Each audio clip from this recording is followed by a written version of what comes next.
Hai, selamat datang di podcast Senat Mahasiswa Fakultas Teknik bersama saya host Yosia Simanjuntak, dan pada hari ini kita ditemani oleh narasumber kita yaitu salah satu dosen Fakultas Teknik, yaitu ada Ibu Margarita Agustina Marip STMN. Beliau merupakan WD3 kemahasiswaan Fakultas Teknik. Boleh disapa dulu teman-teman. Hai, halo teman-teman. Hai guys. Hai. Oke, hari ini kita masuk pada topik pembahasan yaitu mengenai kemahasiswaan. Kebetulan sekali kita sudah dihadiri oleh Ibu Morib sebagai WD3 kemahasiswaan. Nah, hari ini kita bakal berbincang-bincang nih Bu mengenai kemahasiswaan. Nah, kebetulan sekali Ibu sebagai WD3, saya ingin bertanya nih mengenai apa sih tugas dan wewenang dari WD3 kemahasiswaan itu sebenarnya. Mungkin Ibu boleh jelaskan sedikit. Oke, saya akan jawab. Di Fakultas Teknik itu kita ada struktur organisasi. Jadi kalau kita di satu lembaga ada struktur organisasi lembaganya, dan kita ada di kampus di Universitas Kristen Immanuel. Struktur organisasi kita yang besar itu ada namanya rektorat. Jadi rektorat itu di situ ada rektor UKRIM dan hal ini Bapak Eka Setiadi, dan dibantu oleh para wakil-wakil rektor. Kemudian di bawah rektorat itu kita dibagi di UKRIM itu namanya memakai nama istilah fakultas. Jadi memakai nama fakultas, dan di setiap fakultas itu ada tim yang disebut dengan istilahnya dekanat, nama dekanat. Dekanat itu dipimpin oleh seorang dekan dan dibantu oleh 3 orang wakil dekan. Jadi kalau di UKRIM itu sistem struktur organisasinya seperti itu. Dekan di Fakultas Teknik namanya Bu Nini, Ibu Nini Aryani. Kemudian wakil dekan 1 tugasnya itu mengurusi bidang akademik. Ya, mengurusi bidang akademik. Dalam hal ini Pak Johnson, namanya Pak Johnson Ander Haryanja. Wakil dekan 2 mengurusi Kemahasiswaan, administrasi dan keuangan, yaitu Bapak Insinyur Iwan Wekana, dan saya sebagai wakil dekan bidang 3 yang mengurusi kegiatan kemahasiswaan. Jadi wewenangnya kegiatan kemahasiswaan adalah saya yang akan bersama-sama dengan mahasiswa merunning kegiatan kemahasiswaan yang ada di Fakultas Teknik. Jadi kegiatan kemahasiswaan kita di sini kan dilaksanakan oleh organisasi mahasiswa, yaitu Senat Mahasiswa Fakultas Teknik di bawah naungan fakultas. Jadi organisasi mahasiswa itu Senat Mahasiswa Fakultas Teknik. Tetapi ada Fakultas Teknik yang menjadi payung dari kegiatan organisasi dari kemahasiswaan ini. Dan dalam hal ini yang bertugas untuk mengurus dan kemudian memfasilitasi antara mahasiswa dengan fakultas itu adalah saya sebagai wakil dekan 3 bidang kemahasiswaan. Jadi anak-anak kalian punya kegiatan, kalian punya keinginan seperti apa, itu bisa melalui saya untuk disampaikan ke fakultas, atau kalian punya ide-ide kegiatan seperti apa, itu nanti di bawah kewenangan dari WD3. Jadi semua kegiatan yang mencakup kegiatan kemahasiswaan itu berada di bawah kewenangan dari WD3. Berarti semisalnya nanti di dalam fakultas itu pasti ada namanya senat mahasiswa ya Bu. Nah, berarti seandainya ini ada senat mahasiswa atau biasanya dipimpin oleh senat, ketua senat ya Bu ya. Jadi seandainya ingin melakukan sebuah kegiatan berarti harus menghubungi WD3 dulu ya, benar? Iya, berkonsultasi dengan WD3. Selama ini kegiatan-kegiatan itu yang mengelola dan menjalankan adalah senat mahasiswa, tetapi kita kan namanya konsultasi itu kan kita bisa ngobrol-ngobrol, yang bagus bisa kita laksanakan, tapi kalau tidak terlalu baik juga tidak perlu dilaksanakan. Jadi kita bisa memilah-milah mana yang harus bisa dilaksanakan dan mana yang tidak bisa dilaksanakan. Tetapi pada intinya, pada prinsipnya selama ini kegiatan yang diusulkan oleh SMFT selama itu baik, selama itu membangun, kami selalu menyetujui. Hanya kalau misalnya kalau memang ada hal-hal yang prinsip yang bersifat mendasar yang kadang-kadang mungkin tidak bisa saya putuskan sendiri, nanti saya bawa ke fakultas, ke rapat fakultas. Kayak misalnya itu kemarin kalian mau mengubah logo tuh, jadi ada HMTS gitu kan, mengubah logo itu saya sampaikan ke fakultas. Baru akhirnya keputusannya fakultas waktu itu kan dibuat lomba desain saja. Jadi yang kalau yang penting-penting gitu ya, yang bagian-bagian penting yang nanti akhirnya menyangkut lembaga, itu saya harus konsultasi ke fakultas. Tapi kalau untuk kegiatannya biasanya dengan saya saja cukup untuk kegiatan kemahasiswaan. Nah, kegiatan dari kemahasiswaan itu apa aja sih Bu kira-kira menurut Ibu? Ya yang sekarang jalan ya Iya. banyak kan, Senat itu kan merunning kegiatan yang lumayan banyak. Biasanya sih semester ganjil, semester genap itu ada kegiatan yang bisa dilakukan. Hanya ini karena pandemi banyak kegiatan kita yang off. Tapi biasanya kita yang paling ditunggu-tunggu itu biasanya makrab. Jadi setelah mahasiswa baru masuk PK2MB, biasanya pengurus senat itu juga terlibat di dalam kepanitiaan PK2MB, baru kemudian setelah itu menyambut mahasiswa baru masuk sebagai keluarga di fakultas itu melalui kegiatan malam keakraban. Itu biasanya kegiatan kemahasiswaan. Selain malam keakraban, kita juga melakukan kegiatan, ada ibadah rutin ada ibadah rutin, kemudian ada biasanya ibadah awal tahun, ada Natal, Paskah, kemudian divisi-divisi yang lain. Kalau yang selama ini divisi peralatan ilmiah itu ada matrikulasi yang rutin dijalankan, kemudian ada juga seminar, sebenarnya ada seminar sarasehan, terus kemudian aktif juga ke kegiatan olahraga, kegiatan kesenian. Jadi kalau yang sekarang ini karena pandemi jadi banyak beralih, ini sekarang ada divisi baru ini. Iya. Jadi Tekominfo ya, kayaknya yang sebelumnya masih belum ada. Jadi karena sekarang kita banyak kegiatan berpindah dari offline dunia nyata ke maya gitu kan. Dari dunia nyata ke dunia maya. Jadi sekarang kita butuh teman-teman anak-anak mahasiswa yang memang bisa berkontribusi untuk mengembangkan kegiatan di dunia maya ya. Kita sekarang ada divisi namanya Tekominfo. Jadi ya kira-kira itu kegiatan kemahasiswaan yang sekarang berjalan. Sebenarnya kita kepingin adain lomba-lomba juga. Kemarin lomba-lomba ilmiah tapi kemudian masih belum jadi terlaksana karena terkendala dengan pandemi ini. Ya semoga ke depan nanti bisa terlaksana. Iya benar. Berarti tadi Ibu ada singgung sedikit ya mengenai kegiatan kemahasiswaan seperti matrikulasi, tapi semua itu kan terhambat gara-gara kondisi COVID ya Bu ya. Menurut Ibu apakah kondisi seperti ini tuh cukup mengganggu nggak sih kira-kira dalam setiap pembelajaran gitu? Ya kalau menurut saya ya mengganggunya itu karena kita nggak bisa tatap muka secara langsung. Jadi kalau ditanya saya lebih suka offline atau online mengajarinya, saya pilih offline karena saya bisa melihat wajah mahasiswa saya, entah mereka serius entah tidak, tapi waktu saya berkomunikasi itu saya bertemu langsung. Tapi kalau sekarang kalau saya mengajar ya saya mengajar, saya menyampaikan materi. Masalah responnya seperti apa di sana saya juga nggak tahu ya. nggak tahu begitu kan, karena kan saya juga nggak tahu. Jadi itu sih menurut saya itu masalah yang paling utama karena kita tidak ketemu gitu aja. Tapi kalau dari sisi penyampaian materi sebenarnya sama saja. Jadi apa yang disampaikan waktu offline dan waktu online materinya ya disampaikan ya seperti itu, sama saja, tidak ada perubahan, malah cenderung materinya jadi lebih banyak karena jadinya lebih cepat. Kalau di kelas itu kita agak ada pertanyaan berhenti, ada yang masih keliling masih. Tapi sekarang karena kita online, jadi materi itu disampaikan, ada pertanyaan tidak ada yang tanya. Jadi akhirnya waktunya jalan terus. Jadi kalau bukan cuma saya, ini menurut dosen-dosen yang lain juga. Jadi akhirnya materi itu jadi lebih cepat. Yang biasanya banyak kadang-kadang silabus itu nggak bisa diselesaikan. Sekarang masih pertemuan keberapa tuh sebenarnya sudah habis. Sudah selesai karena apa namanya?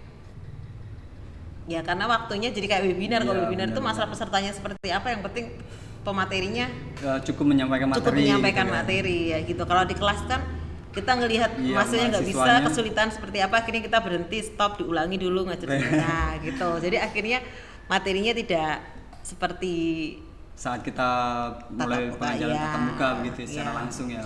Cuman kalau kayak gini jadi menurut saya matrikulasi itu sebenarnya penting. Iya benar. Kenapa? Karena dosennya tidak bisa langsung menghandle mahasiswa. Jadi kalau membutuhkan sekali ya. Sebenarnya mahasiswa sangat membutuhkan sekali konsultasi belajar ya istilahnya. Kalau selama ini kita kan memberi ruang, kalau yang ada tugas besar lumayan. Kita memberi ruang karena tugas besar itu benar-benar mengaplikasi bikin mahasiswa bisa bertanya, bisa belajar begitu. Tapi kalau yang tugas-tugas yang tidak ada tugas yang menuntun itu ya sudah. Makanya itu butuh matrikulasi, butuh itu supaya bisa ya ada yang membantu lah, paling tidak membantu belajar, kira-kira seperti itu. Tidak hanya waktu perkuliahan saja, tapi tidak di hanya luar waktu perkuliahan kita juga masih bisa belajar ya. Di luar perkuliahan juga bisa belajar. Berarti dengan adanya kondisi COVID seperti ini ada sisi yang menguntungkannya, ada yang sisi nggak menguntungkan gitu ya. Seperti tadi menguntungkannya ya silabusnya cepat selesai dan pasti selesai bah. Kalau saya ngelihatnya cenderung pasti selesai. Oke. Jadi ini Bu, pertanyaan selanjutnya itu Senat mahasiswa itu kan ada juga mengadakan kegiatan gitu sih. Kegiatan ya Bu ya. Jadi apa sih untungnya bagi kita mahasiswa itu untuk mengikuti sebuah kegiatan itu Bu? Untungnya banyak. Kegiatan itu kan bikin kita bergaul, bikin kita bersosialisasi, bikin kita bertumbuh. Kalau orang yang nggak pernah berkegiatan itu ya nggak bertumbuh. Bertumbuh itu artinya kita jadi tambah dewasa, kita tambah maju, karena ada pepatah bilang besi menajamkan besi, manusia menajamkan sesamanya. Jadi kalau manusia itu nggak pernah aktif, nggak pernah berorganisasi, setidaknya dia belajar bagaimana menghadapi orang lain, menghadapi gesekan-gesekan. Karena yakin kamu juga kan di senat ada yang nggak cocok nih sama maumu, ada yang pasti gitu kan. Akhirnya kan, tapi kan bagaimana kamu memahami temanmu dan bagaimana temanmu memahamimu, bagaimana kamu mengontrol emosi, mengontrol perasaan. Jangan sampai dalam kepanitiaan tiba-tiba baku pukul atau baku hantam begitu kan. Orang yang nggak biasa berorganisasi biasanya dia kurang bisa memanage diri dan emosinya. Jadi organisasi itu penting untuk kita belajar sosial, bagaimana kita bekerja dalam satu tim, bagaimana kita berkomunikasi, bagaimana kita berkolaborasi sama orang. Kalau kita nggak bisa single fighter, jadi kayak Superman single fighter. Orang lain gitu ya, harus punya partner gitu ya. Kita butuh partner, kita butuh teman. Kalau kepengen sukses tuh sukses diperoleh bersama-sama. Kemarin saya dapat materi bagus itu. Kita mau perang ala Avenger atau ala Superman. Kok Superman itu single fighter. Iya, dia sendirian, pokoknya dia kerja sendirian, capek sendirian, sakit sendirian, susah sendirian. Tapi kalau Avenger itu bersama-sama. Kalau Avenger itu teamwork bersama-sama, dia bisa melindungi. Makanya organisasi itu kita belajar teamwork. Berarti tidak sama-sama. Organisasi itu maksudnya tidak hanya satu pikiran saja, tapi banyak pikiran yang menghasilkan sebuah hasil. Dan kadang-kadang kalau kita pikiran kita sendiri, kita mentok cuma mikirnya tuh idenya gini-gini, tapi karena ada orang lain, dia bisa membuka wawasan kita, ada ide ini, jadi lebih berkembang. Plus bonusnya siapa tahu gitu kan. Dapat pacar. Biasanya ada yang cinlok gitu kan. Saya juga cinlok gitu kan. Iya, siapa tahu ada bonusnya gitu kan, ya gitulah ceritanya. Oh iya, benar. Jadi kita tuh sebagai mahasiswa ya, berarti harus tidak hanya akademiknya saja, tapi di luar akademik kita juga harus tetap penting. Kalau kalian sudah lulus, kemudian kalian masuk ke dunia kerja, yang orang lihat itu kan transkrip nilai. Iya, transkrip nilai itu hanya dilihat waktu kalian melamar masuk ke satu perusahaan. Selebih itu transkrip nilai dibuang, simpan aja, sudah nggak penting itu. Yang penting itu bagaimana kalian bersosialisasi, bagaimana kalian bergaul, bagaimana kalian jadi orang yang bertanggung jawab, integritasnya dilihat. Orang yang tidak terlalu tinggi IP-nya, tidak terlalu pintar, tetapi dia bisa hal-hal yang lain dia bagus, dipertahankan sama perusahaan itu. Dan intinya manusia itu bisa belajar, bisa berkembang seiring dengan waktu. Tetapi yang IP-nya tinggi, misalnya dia pintar, dia punya keterampilan banyak, tapi dia nggak bisa bersosialisasi, nggak bisa bergaul, egois, biasanya perusahaan juga tidak. Jadi orang lain juga bisa gitu kan, bukan cuma kamu doang yang pintar ya. Jadi nanti kalau kita lakukan tracer, namanya tracer study ya, kalau nanti kalian sudah lulus, kita itu ngecek alumni kita. Jadi kita punya kewajiban untuk ngecek alumni setiap kita kirim form supaya mereka mengisi. Sekarang kamu kerja di mana? Jabatanmu apa? Posisimu apa? Boleh dapat nggak nomor telepon dari atasanmu? Nanti yang ditanya di formulir itu bukan bagaimana penguasaan analisa strukturnya anak ini, bagaimana penguasaan struktur betonnya, bagaimana kemampuan dia, struktur bajanya. Nggak ditanya seperti itu. Nanti yang ditanya bagaimana kemampuan dia berkomunikasi, jadi yang ditanyakan waktu formulir di form itu penilaian dari atasan langsung. Kalian nanti kalau kalian bekerja itu bukan lagi hard skillnya kalian yang sesuai dengan bidang ilmunya, tapi lebih ke soft skillnya yang jauh lebih penting ditanyakannya. Hard skill itu karena kalian bekerja di bidang itu ya kalian harus menguasai ya kan. Tapi menguasai itu bisa belajar karena kalau kerja itu open book ya kan. Nggak close book kalau ujian, nah itu baru close book. Tapi kerja itu kalian bisa belajar, bisa berkembang terus. Soft skillnya jauh lebih penting nanti waktu kalian kerja. Berarti tidak hanya hard skill tapi soft skill juga sangat penting dalam dunia pekerjaan pasti. Dan itu berkembang dari organisasi kemahasiswaan. Berarti itu adalah salah satu pentingnya berorganisasi. Kalau orang nggak pernah berorganisasi kumpul-kumpul pasti ya, yang penting diriku sendiri, yang penting aku. Okay. Dan saya juga mau tanya nih Bu, Ibu kan sebagai lulusan sebagai mahasiswa juga yang pernah menjadi mahasiswa nih kan.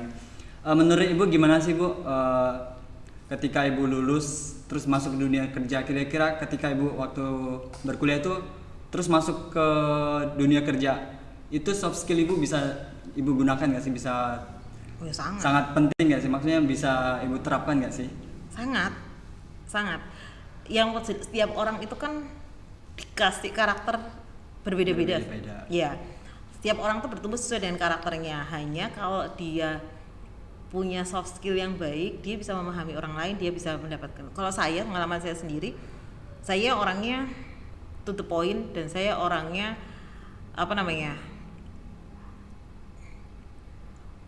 pejuang. Pejuang pokoknya harus agak-agak setengah ngotot gitu kan, setengah maksa gitu. Kalau misalnya aku kepingin sesuatu tuh sebenarnya harus. Tapi kalau misalnya saya single fighter, itu kan berarti harus atau tidak itu kan sesuai dengan kemampuan saya sendiri. Tapi begitu waktu awalnya dulu begitu tuh, kayaknya rasanya kayak kepingin waktu. Tapi ternyata waktu masuk ke dunia kerja, saya tuh maunya begini nih. Rasanya tuh begitu, gemes. Harusnya tuh ini udah sampai sini, harusnya kita bisa jalan ke sini. Tapi kok masih begini? Karena ternyata ada orang lain. Tapi nggak bisa, saya juga terlalu nanti saya mau nonjol sendiri kemudian itu juga nggak bisa. Jadi gimana caranya kita bisa maju bersama-sama, tim itu jadi bagus, tapi itu karena tim, bukan karena diri sendiri. Tapi ini aku, ini kalau nggak gara-gara aku ini, kalau gara-gara aku tuh nggak jalan ini pasti gara-gara aku. Bukan kayak begitu, nggak bisa. Kalau kayak begitu nggak bakal tercapai tujuan, nggak berjalan, nggak berkembang juga. Karena mungkin satu event kita kerjakan bareng sukses, event berikutnya sudah nggak, teman-temannya nggak mau, tapi memang sukses sih, tapi nggak mau lagi besok lagi kerja sama dia, nggak enak orangnya, nyebelin gitu kan. Iya benar-benar. Sekarang kita masuk lagi ke bagian kemahasiswaan mengenai poin-poinnya Bu. Ya boleh. Poin-poin. Nah sekarang kan kalau syarat untuk menjadi wisuda kita harus memiliki poin sebanyak 50 ya Bu. Yeah. Nah itu apakah dengan poin yang 50 itu cukup untuk memberikan mahasiswa soft skill yang bakal berguna nanti ketika lulus? Gak cukup itu relatif ya. Yeah. Jadi poin 50 itu segala sesuatu itu kita butuh kuantifikasi, jadi butuh perhitungan, mesti kita butuh angka. Kita mau kasih 10 ya bisa, kita mau kasih 20, kita mau kasih 30, kita mau kasih 50, kita mau kasih 100, mau kasih batas poin berapa aja itu ya mahasiswanya sendiri ya. Iya, itu tuh cukup atau tidak cukup itu tergantung aktivitas mahasiswa. Nah, poin itu kan berbeda-beda loh. Iya, jadi kalau kalian nanti lihat di buku panduan itu bermacam-macam poin, yang jelas bermacam-macam kegiatan tempat kalian mengumpulkan poin, yang jelas total poin yang diminta adalah 50. Iya. Nah, ini saya mau sampaikan 50 itu kan tadi kan pertanyaanmu kan cukup enggak gitu kan. Kalau menurut saya itu kan relatif, cukup atau tidaknya. Tapi yang penting adalah bagaimana kalian bisa pinter-pinter mengejar poinnya. Poin itu kan ada yang poin besar, ada yang poin kecil. Namanya strategi itu namanya. Orang mengejar poin besar, dia punya kegiatan sedikit, enggak terlalu banyak, tapi poinnya cukup. Besar, cukup. Tapi ada orang yang poinnya yang setengah satu, ngumpulinnya banyak sekali, lama kegiatannya harus banyak sekali untuk dia ngumpulin 50 poin itu. Nah jadi sekarang gimana caranya kalian berjuanglah, berlombalah supaya kalian dapat poin yang besar, supaya kalian nggak usah terlalu capek tapi poinnya besar. Misalnya kita di sini nih, tunggu nih saya cari kepean dulu dan mataku agak-agak kurang jelas. Ini di sini misalnya nih senat mahasiswa fakultas. Iya benar. Nah ini paling atas. Jadi ketua senat itu poinnya 5. Iya kan? Jadi wakil ketua 3, sekretaris bendahara, koordinator divisi. Tapi masalahnya ketua cuma bisa 1 orang. Kan nggak mungkin semua jadi ketua, ya kan? Yang poinnya besar. Jadi silahkan kalian berlomba-lomba sih jadi ketua supaya kalian dapat poin yang tinggi, supaya poinnya besar. Misalnya kalian jadi panitia kegiatan. Panitia kegiatan kalau kalian sebagai ketua panitia, koordinator panitia kegiatan. Jadi itu ada poinnya semuanya. Nah, atau kalian jadi anggota. Kalau kalian jadi di kepanitiaan itu jangan males kerja, maksudnya. Kadang-kadang saya kecenderungannya begini loh. Ada yang cuman nyantumin nama doang ya. Ada yang cuma nyantumin nama doang, itu satu. Yang kedua, yang muncul orangnya juga itu saja. Jadi akhirnya yang dekat sama dosen, yang dekat sama ordekanat itu orangnya juga itu saja. Karena apa? Dia yang aktif. Dia yang muncul dan dia yang berkegiatan. Sementara yang lainnya cuma jadi pengikut. Ujung-ujungnya nanti giliran mau terakhir poinnya nggak cukup. Nah itu. Jadi kan, dan poin ini nggak hanya didapat di fakultas loh ya. Kalian ikut seminar, ikut kegiatan dimanapun. Yang penting kalian bisa ada sertifikatnya.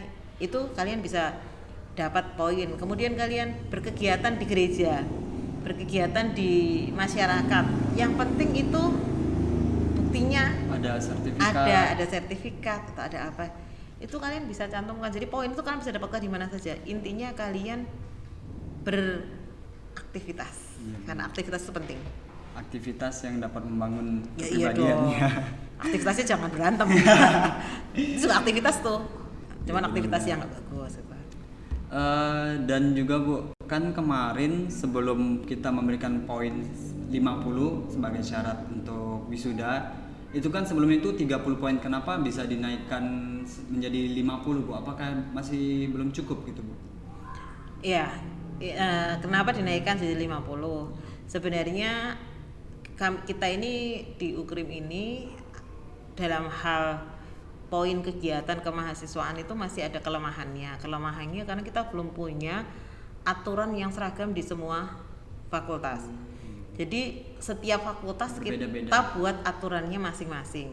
Jadi di FAK punya aturan sendiri, di teknik punya aturan sendiri, di Fiskom punya aturan sendiri, di ekonomi punya aturan sendiri, dan itu berbeda-beda. Nah kalau kita saling merujuk ke satu sama lain, misalnya kita ngelihat nih di fakultas yang lain, mereka kasih poin ada yang 100, ada yang ya makanya ada poinnya mereka juga tinggi. Hanya kegiatan menghargai poinnya mungkin juga berbeda. Iya, jadi benar. Nah menghargai poinnya juga berbeda.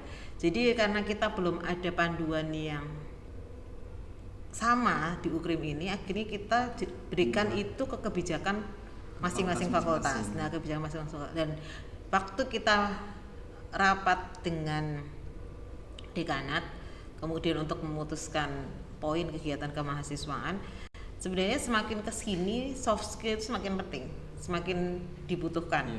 Dan nggak cukup hard skill saja, nggak cukup hanya ilmu saja. Makanya dari itu kita pikirkan kemarin kita butuh nambah poin supaya mahasiswa nambah banyak aktivitas, nambah banyak kegiatan. Supaya kalau kita kasih hanya poin sedikit, pikir sebentar aja mereka sudah cukup. Iya benar banget. Dan mereka nggak akan aktif datang ke kampus. Padahal tapi kita nggak tahu juga kalau habis itu pandemi kan. Nah, itu yang ceritanya lagi. Tapi maunya kita itu kenapa kita supaya mahasiswa itu muncul di sini. Supaya yang kita lihat itu bukan hanya orangnya itu aja yang aktif. Tapi ada orang, maksudnya ada orang baru yang ada mahasiswa yang lain yang bersemangat untuk datang ke kampus. At least seminar-seminar kakak tingkatnya datang. Jadi bukan cuma untuk cari makan doang, tapi apa salah namanya? satunya biasa seperti itu. Salah satu alasannya itu saya tahu. Tapi kan maksudnya tetap kalian datang dan kalian ikut berpartisipasi, ikut berkegiatan itu supaya muncul di kampus. Itu alasannya kita naikkan jumlah poin-poinnya itu supaya kita itu sebenarnya memicu supaya mahasiswa itu aktif untuk mengejar aktif untuk mencari itu, mencari poin.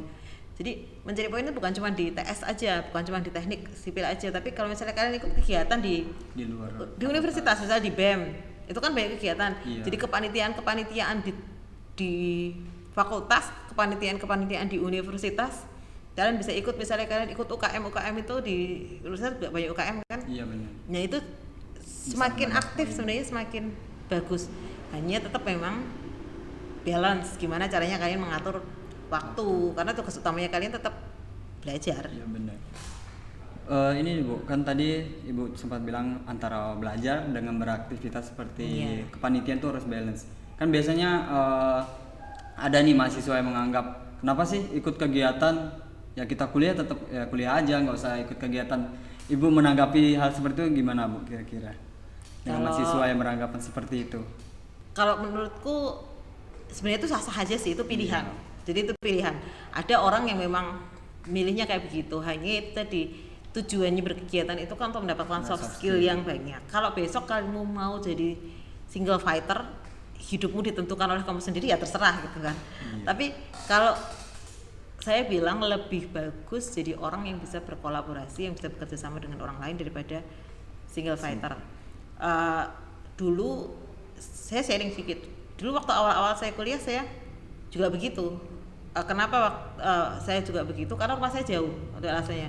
Jadi saya tinggal di Jogja, di kota, yang perjalanan ke sini 13 kilo. Jadi kalau saya suruh sering-sering kegiatan, karena rata-rata kegiatan mahasiswa itu sore itu jadi saya agak keberatan. Jadi kok saya kuliah, saya sudah pulang, habis sudah balik lagi sini PP bolak-balik, ya capek ya, saya capek. Jadi awal-awal itu semester 1, semester 2, semester 3, semester 4 dulu waktu saya kuliah itu saya nggak banyak beraktivitas gitu berkegiatan ya. Karena tapi dengan alasan rumah saya yang jauh dari kampus dan saya tidak kos, jadi setiap hari ngelaju berangkat dari rumah, pulang pergi itu ya Bu? Setiap hari pulang pergi naik motor gitu kan, jadi kuliah setiap hari pulang pergi. Dan kalau kegiatannya sore, selesainya malam, saya takut. Biasanya seperti itu. Nah kalau pulangnya saya perempuan, kemudian kalau pulang kemalaman kalau sekarang mah mungkin nggak takut, jalan sini Jogja Solo ini udah ramai sekali dan sudah terang benderang. Dulu waktu saya kuliah perasaan gelap itu, mulai terang tuh habis ring road ke sana. Jadi kalau pulangnya sudah kemalaman, saya kesini nih, wah saya naik motor itu dengan derdek gimana ya. Jadi saya takut kok pulang kemalaman. Jadi salah satu alasannya itu. Tapi akhirnya ya seiring berjalannya waktu ya saya juga berusaha. Maksud saya cuman kuliah pulang tidak ada kegiatan. Nah, tapi kan karena kemudian saya mulai aktif ikut berkegiatan itu mungkin semester 5, tapi itu pun juga karena saya sudah semakin berani. Semakin berani, terutama kalau malam. Itu yang untuk saya kalau pulang malam berbahaya pasti. Ya, cukup membahayakan. Dan kondisinya tidak seperti sekarang. Kalau sekarang sampai jam 12 malam masih ramai. Dulu pulang jam setengah 9, jam 9 malam itu sudah sepi sekali rasanya di sini, kayak jadi kita tuh udah takut. Tapi ya, jadi kadang-kadang orang mungkin kalau karena kondisi nggak apa-apa, misalnya karena kondisi dan karena mungkin sulit, ya nggak masalah. Tapi kalau memang karena malas, karena tidak mau berkegiatan, itu yang menurut saya nggak baik. Jadi lebih baik berkegiatan, bertumbuh bersama-sama itu jauh lebih menyenangkan daripada bertumbuh sendiri. Menurut saya ya. Tadi lupa saya bahas juga Bu ya mengenai poin-poin itu yang fakultas memberikan 50 kebijakan untuk bisa wisuda harus mendapati 50 poin. Nah, semisalnya Bu, kalau ada nih calon wisudawan dengan poin yang masih kurang dari 50, apakah fakultas memiliki kebijakan lain? Biasanya kalau itu kebijakannya kita serahkan kepada WD1 bidang akademik, karena sebenarnya kegiatan kemahasiswaan itu kan di luar kegiatan akademik ya. Tapi karena kita masukkan itu ke buku panduan akademik dan itu jadi prasyarat, sebenarnya bukan prasyarat wisuda, tapi itu prasyarat penedaran sebenarnya. Jadi itu syarat penedaran. Itu nanti WD1 bidang akademik yang akan mengkonversi dan yang akan menghitung itu semuanya. Sebenarnya sih kalau peraturan pemerintah yang sudah agak lewati kapan tuh udah agak lupa, tapi itu dulu ada namanya SKPI, jadi surat keterangan pendamping ijazah. Jadi kayak dari soft skill itu kita bisa, selain dia punya kemampuan seperti ini nih, analisa strukturnya sekian, matematikanya nilainya A, struktur kon A, hidrologi A gitu, udah semuanya gitu kan. Nah, soft skillnya di sampingnya itu apa? Itu yang biasanya SKP itu tapi dia mampu berorganisasi di bidang ini. Dia punya kemampuan, misalnya dia punya kemampuan paduan suara, dia punya kemampuan musik. Yang kadang itu di bidang ilmunya kita nggak ada, tapi mahasiswa punya. Aku yakin mahasiswa kita main musik banyak. Ada, iya, banyak main musik yang suaranya nggak hanya main musik sih sebenarnya. Iya, yang lain-lain itu juga banyak gitu kan. Iya, nah itu yang makanya saya bilang kalau semakin aktif itu kita bisa mengeksplor kemampuan kita. Tapi kalau malas ya udah. Iya benar. Jadi misalnya ini juga Bu, bagaimana semisalnya mahasiswa ini sangat aktif di bagian kegiatan soft skillnya, tapi pas waktu akademiknya kurang aktif gitu Bu. Gimana itu Bu? Itu salah. Itu langsung ceret. Salah. Kalau saya rekomendasinya saya ke mahasiswa itu nilainya harus bagus. Sebenarnya saya maunya sih gitu idealismenya, tapi kayaknya nggak mungkin juga, agak susah. Tapi idealismenya itu sebenarnya itu pengurus senat harus dikasih batas IP sekian baru bisa masuk senat. Kenapa saya bilang itu penting? Karena kalau dia nanti cuma aktif berorganisasi tapi dia jadi mahasiswa paling lama 7 tahun. Iya. Itu percuma menurutku organisasinya juga betul. Ya nggak percuma, tapi maksudnya hard skillnya dia nggak dapat. Iya, berarti nggak balance ya Bu? Nggak balance. Jadi seharusnya kalau menurut saya kejar akademik, at least kalian yakin semester 1, 2, 3, 4 ya, semester 2, 3 nilai kalian settle. Maksudnya settle tuh nilai kalian, oh ya aku sudah tahu nih aku mampu, jadi kemampuan kalian sini aktiflah berorganisasi.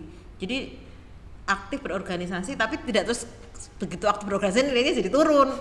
Jangan gitu kan. Tapi kan kita sudah tahu nih, oh aku bisa. Kita udah bisa ngukur. Karena kan kalau semester 1, semester 2 itu kan kita masih kayak menjajaki, masuk teknik sipil itu kayak apa sih? Kayak gimana sih mata kuliahnya kayak apa? Iya. Seberat apa? Tapi begitu kita sudah kuliah semester 1, semester 2, semester 3, semester 4, kalian tahu nih apa namanya? Levelnya teknik itu segini. Oh, aku bisa. Jadi itu kan mengenali diri sendiri, dan mengenali kemampuan kita sendiri.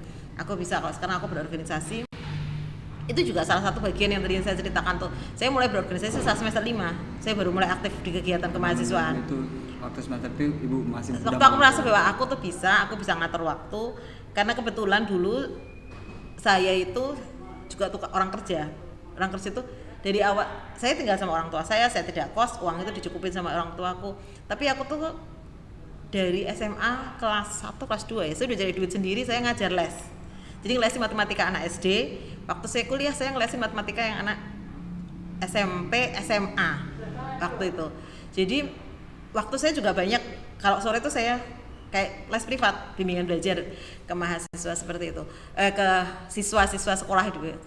Jadi karena saya punya kegiatan lain di luar kampus, itu kan jadi juga cukup mendukung. Ya makan waktu kan. Tapi akhirnya begitu saya merasa bahwa saya mampu, oh aku bisa menghandle.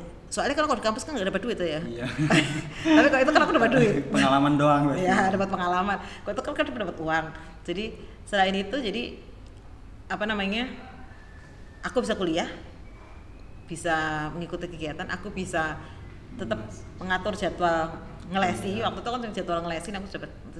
Dan aku bisa ngatur dengan kegiatan kemahasiswaan. Ya udah begitu aku merasa bahwa aku sudah bisa ya mainkan gitu kan, kita bisa jalan.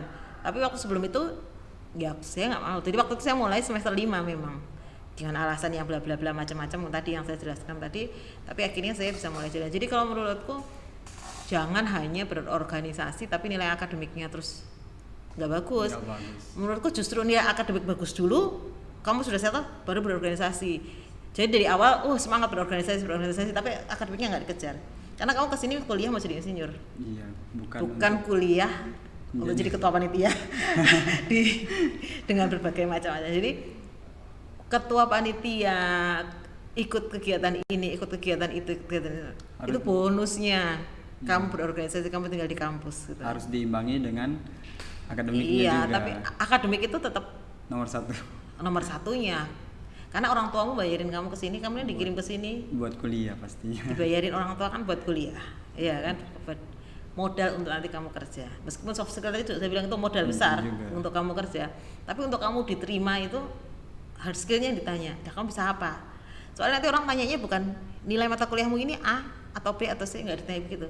Tapi pertanyaannya, kamu bisa merancang struktur nggak? Kalau mau kerja di bidang teknik ya, kamu bisa buat buat job mix beton nggak? Pertanyaannya seperti itu. Jadi pertanyaannya tuh langsung, kamu bisa ini nggak? Kamu bisa ini nggak? Kamu bisa software aplikasi struktur nggak? Jadi pertanyaannya itu langsung to the point. Nggak menanyakan nilai-nilai lagi. Nggak tanya. Kamu bilang bisa aja. Nilaimu C, tapi kamu bilang bisa, nggak apa-apa. Yang penting waktu kerja dibuktikan. Iya benar-benar.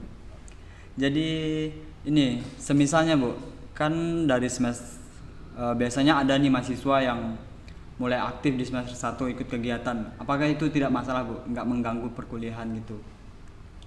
Kalau cuma jadi anggota peserta nggak masalah Nggak sih. masalah, ya. Kalau menurutku ya, tapi jadi peserta ya. Jangan jadi pengurus. Jadi pengurus itu nanti kalau sudah Waktu semester siap, atas. waktu semester atas. Mungkin udah siap ya untuk menulis. Ini kita agak juga sih kayak pengurus senat yang sekarang nih ya. Iya. Bukan menurutku agak kurang tepat karena ketua kita sekarang semester 7. Jadi Iya, ya bener. sibuk, dia mulai Sibuk. ngurus skripsi segala macam. dan- Sebenarnya idealnya itu semester 5 kalau menurut saya. Jadi yang pengurus senat itu idealnya itu semester 5, 6 selama 1 tahun bekerja.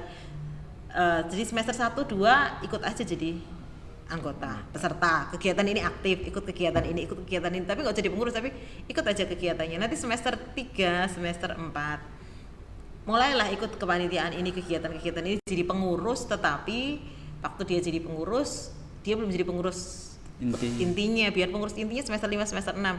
Tapi semester 3, anak-anak semester 3, semester 4 ini disiapkan untuk nanti mereka semester 5 mereka bisa jadi pengurus intinya. Kalau semester 7 itu menurutku lebih baik fokus ke tugas akhirnya, ke skripsinya karena kan benar. dia sudah harus fokus dan harus lulus. mengejar dirinya gitu kan, mengejar karir pribadinya gitu kan. Kalau di organisasi itu kan mengejar karir bersama. Iya, benar. Jadi yang namanya harum nanti SMFT. Kalau nanti skripsi dan segala macam yang namanya harum itu pribadinya sendiri-sendiri. Tapi maksudnya memang fokusnya sudah mulai harus diatur. Jadi menurut saya yang tepat itu ya semester 5, semester 6 itu jadi kepengurusan senat tuh di situ. Semester 3, semester 4 ikutlah di kepengurusan senat. Istilahnya magang dengan seniornya. Ya kan, magang dengan kakak tingkatnya. Itu bukan biasanya kan dengan kondisi yang COVID seperti ini kan kita otomatis berorganisasi juga pastinya melalui online kan. Jadinya untuk mahasiswa yang ingin bergabung dalam suatu kepanitiaan kan pastinya dibatasi juga. Itu gimana Bu kira-kira menanggapi hal seperti itu? Jadi otomatis mahasiswa yang mendapatkan pengalaman juga pastinya jadi sedikit juga kan Bu? Gitu. Ya kalau kondisi sekarang memang ini kondisi extraordinary ya, di luar kebiasaan, ini luar biasa kondisi, jadi kejadian luar biasa kalau KLB. Jadi kita nggak bisa menyamakan kondisi ini dengan kondisi yang sebelumnya, biasanya, yang seharusnya. Jadi main kondisi ini kondisi luar biasa. Jadi tapi menurutku juga ini kondisi luar biasa, enhance teknologi. Jadi gimana kita meningkat teknologinya jadi lebih bagus dari yang iya benar ya. Lebih canggih ya berarti sekarang. Lebih canggih gitu kan. Karena ke depan ini bukan cuman revolusi 4.0 tapi society 5.0. Jadi masyarakatnya sudah masyarakat dunia maya. Iya kan? Iya benar dengan. Nah, memang kan. Ini jadi accelerated, maksudku, jadi percepatan. Tadinya mungkin baru kalau misalnya kondisi normal masyarakat akan seperti sekarang ini mungkin 3-4 tahun lagi. Tapi karena Covid jadi akhirnya tiba-tiba dalam waktu singkat bukan mundur malah maju dan dalam waktu singkat semuanya berubah pindah. Tadinya tuh aktivitasnya di dunia nyata, sekarang banyak beraktivitas di dunia maya. Oke. Mungkin untuk hari ini cukup ya Bu, bahas berbincang-bincang mengenai kemahasiswaan. Ibu bisa nggak kira-kira memberikan pesan untuk mahasiswa agar mungkin lebih dikembangkan lagi dalam berorganisasi, terus juga harus bisa memanage waktu antara akademik dengan berorganisasi seperti itu. Ya, pesan buat mahasiswa ya. Yeah. Jadi kalau pesan buat mahasiswa sekarang seperti yang saya sampaikan tadi, karena saya berkecimpung di bidang kemahasiswaan, Kalau mahasiswa nggak ada kegiatannya, nggak ada organisasinya, namanya bukan mahasiswa. Masa-masa yang paling aktif itu justru masa-masa kalian sekarang. Jadi silahkan kalian berorganisasi, silahkan kalian berkegiatan, silahkan kalian aktif melakukan kegiatan kalian semaksimal yang kalian bisa. Jadi karena ada batasan semaksimal yang kalian bisa itu, artinya kalian harus bisa mengukur maksimalnya itu seberapa. Jadi kalau memang kegiatan itu sudah terlalu banyak dan akhirnya menghambat waktu akademik kalian dan kalian nggak bisa belajar lagi, ya kalian harus tahu kapan kalian stop, kapan kalian cut. Jadi itu yang tahu tuh kalian. Jadi harus bisa mengatur dan bilang bahwa too much buat saya sudah cukup lah ya, sekarang sudah cukup saya atau bukan sudah cukup berorganisasi, tapi ada yang harus saya kurangi. Karena waktu kita 24 jam itu sama semua orang, Tuhan kasih 24 jam. Kita nggak bisa minta 25. Lebih. Iya, kita nggak bisa minta lebih. Jadi 24 jam waktu yang Tuhan kasih itu ya itu yang kita atur, gunakan dengan baik. Karena kita nggak bisa minta lebih. Jadi waktunya kuliah ya kuliah, waktunya ngerjain tugas ya ngerjain tugas, waktunya berorganisasi ya berorganisasi. Jadi jangan waktu yang ngerjain tugas pakai organisasi jadi alasan supaya tugasnya nggak dikerjain. Kebanyakan seperti itu. Nah itu masalahnya. Jadi udah saya sibuk bu, saya sibuk kerjain ini, saya sibuk kerjain ini. Akhirnya tugas-tugas yang memang itu seharusnya jadi tugas pokoknya kalian jadi nggak dikerjain karena kalian dengan alasan banyak berorganisasi. Ada juga yang justru organisasi justru dijadikan pelarian. Karena sudah stres ngerjain tugas banyak gini. Sudahlah, biarinlah tugas mau gue pikirin, aku tak sibuk aja, aku tak pikirin ini, begini ini. Jadi kalau organisasinya jadi pelarian, menurutku juga nggak bakalan maksimal. Nanti dia orang yang akan dari seumur hidupnya. Jadi nemu masalah lagi di organisasi, dia akhirnya cari yang lain lagi ya. Jadi dia hanya sukanya di zona nyamannya. Jadi begitu dia kena sesuatu yang tidak nyaman, dia langsung lari dari lari. Okay. Nah itu yang nggak boleh. Jadi menurut saya itu aja tadi pesannya buat mahasiswa, silakan kalian berorganisasi, tetapi kalian tahu batas kalian masing-masing, tetap prioritas studi, tetap prioritas kuliah, karena kuliah studi itu yang kedua-duanya penting pokoknya. Kedua-duanya penting dan itu yang diharapkan orang tua kalian. Waktu orang tua kalian mengirim kalian masuk ke UKRIM, masuk ke program studi teknik sipil, orang tua kalian nggak tahu itu seberapa sulitnya mata kuliah di teknik, itu orang tua kalian nggak tahu, tapi orang tua kalian punya harapan target nanti anakku lulus jadi insinyur, punya harapan ke depannya seperti apa. Jadi ya jangan juga harapan orang tuanya itu tidak dipikirkan. Jadi pikirkan semuanya, yang penting bisa ngatur waktu dengan baik. Oke, baik teman-teman, sekian dari podcast kita untuk hari ini. Kita sudah mendengarkan informasi mengenai kemahasiswaan dan kita juga sudah mendengarkan pesan dari Ibu Agustina Marip. Semoga semua boleh bermanfaat bagi kita, bagi saya dan bagi Ibu juga. Saya Yusya Simanjuntak, pamit undur diri. Dadah.